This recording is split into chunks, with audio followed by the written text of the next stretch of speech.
Selamat malam, perkenalkan nama saya Dewa Ayu Deliasari dari kelas A5 semester 2 dengan NIM 2414201110. Tugas ini dibuat sebagai pemenuhan tugas UTS dalam mata kuliah Pancasila. Perkenalan singkat dari materi saya mengambil kasus intoleransi adanya penolakan pembangunan gereja di Cilegon.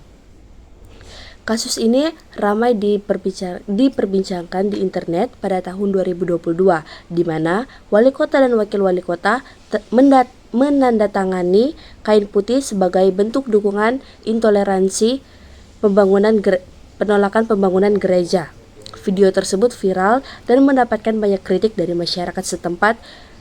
Wali kota berdalih bahwa syarat pembangunan belum lengkap, tetapi Menteri Agama menyatakan bahwa semua persyaratan sudah terpenuhi. Penolakan tersebut diungkapkan sebagai permintaan dari masyarakat mayoritas Cilegon yang sebagian besar beragama Muslim. Padahal di kota itu ada ribuan umat Kristen dan Katolik, tapi tidak ada satupun gereja yang dibangun di sana. Pembahasan lengkap mengenai berita akan dilanjutkan dalam video ini. Berita tersebut saya ambil dari kumparan.com sebagai referensi dari saya.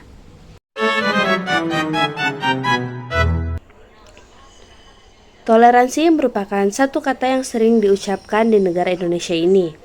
Mengingat Indonesia yang kaya akan keberagaman, agama, suku, dan bahasa. Namun, pada kenyataannya masih ada saja oknum yang melanggarnya dengan berbagai alasan.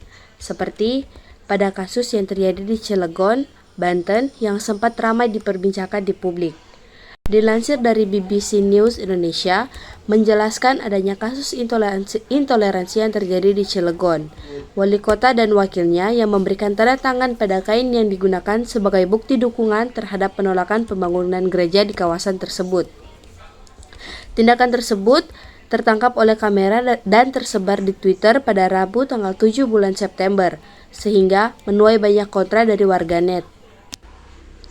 Pada video tersebut menunjukkan HA alias wali kota Cilegon bersama wakilnya memberikan tanda tangan pada kain putih sepanjang kurang lebih 2 meter sebagai bukti memberi dukungan. Tindakan tersebut merupakan bentuk intoleransi terhadap perbedaan agama yang ada di Cilegon, sehingga menolak pembangunan tempat ibadah. Pada hari Selasa, tanggal 6 September tahun 2022, panitia hanya menyampaikan informasi proses persyaratan pembangunan rumah ibadah yang belum terpenuhi sebagaimana diatur dalam peraturan bersama Menteri Agama dan Menteri Dalam Negeri nomor 8 dan 9 tahun 2006. Ujar HA sebagai alasan penolakan pembangunan gereja tersebut. Namun, adanya pernyataan yang berbeda disampaikan dari YC selaku Menteri Agama yang menyampaikan seluruh persyaratan telah terpenuhi, namun masih ada tertahan di atas. HA juga menyampaikan alasan lain tentang penolakan tersebut, yaitu demi memenuhi keinginan masyarakat yang ada di Cilegon dan beberapa ulama tokoh lainnya.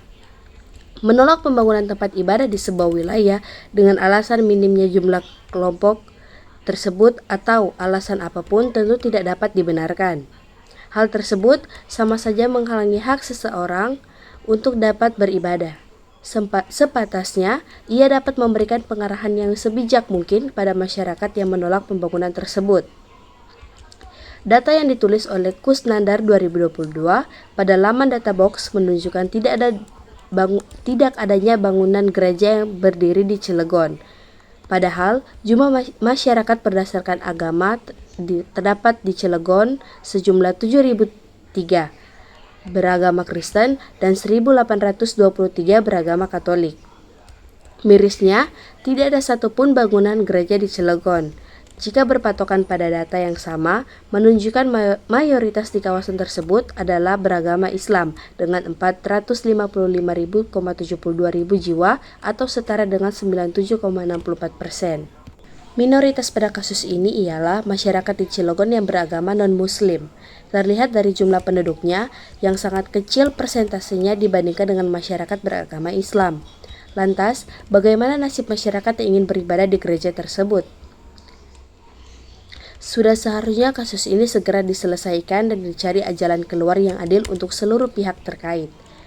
Kasus penolakan pembangunan gereja di Cilegon ini cukup menjadi cambukan dan pengingat bagi kita semua agar dapat lebih peka untuk menghargai berbagai perbedaan yang ada. Mulai dari diri sendiri, orang sekitar, terlebih seorang pemimpin sebuah wilayah untuk dapat lebih menegakkan toleransi.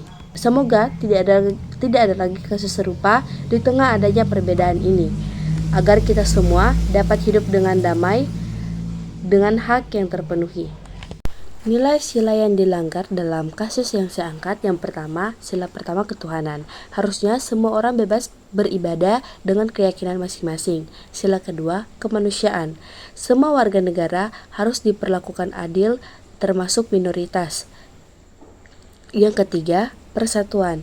Tindakan seperti ini bisa memecah belah kerukunan kita sebagai umat beragama. Yang kelima, keadilan sosial. Semua orang berhak atas fasilitas umum, termasuk tempat beribadah sesuai dengan keyakinan mereka masing-masing. Sekian dari saya, terima kasih. Dan bagi teman-teman sekalian atau adik-adik yang baru saja lulus SMA yang ingin mencari kampus, saya sangat menyarankan Universitas Pembangunan Indonesia Manado, karena di Universitas Pembangunan Indonesia Manado ada berbagai jurusan seperti ilmu keperawatan, hukum, pertanian, teknik, sastra, dan lain-lain. Dan untuk Universitas Pembangunan juga dilengkapi dengan berbagai fasilitas seperti lab untuk fakultas keperawatan. Dan ada beberapa kelebihan lain. UKT-nya juga terjangkau, dan saya sangat menyarankan Universitas Pembangunan Indonesia kepada adik-adik sekalian dan teman-teman sekalian. Ada juga jika teman-teman ingin melanjutkan ke profesi nurse, Universitas Pembangunan menyiapkan program studi lanjutan seperti dari S1 ke profesi nurse, D3 ke S1, dan lanjutan ke profesi nurse. Terima kasih.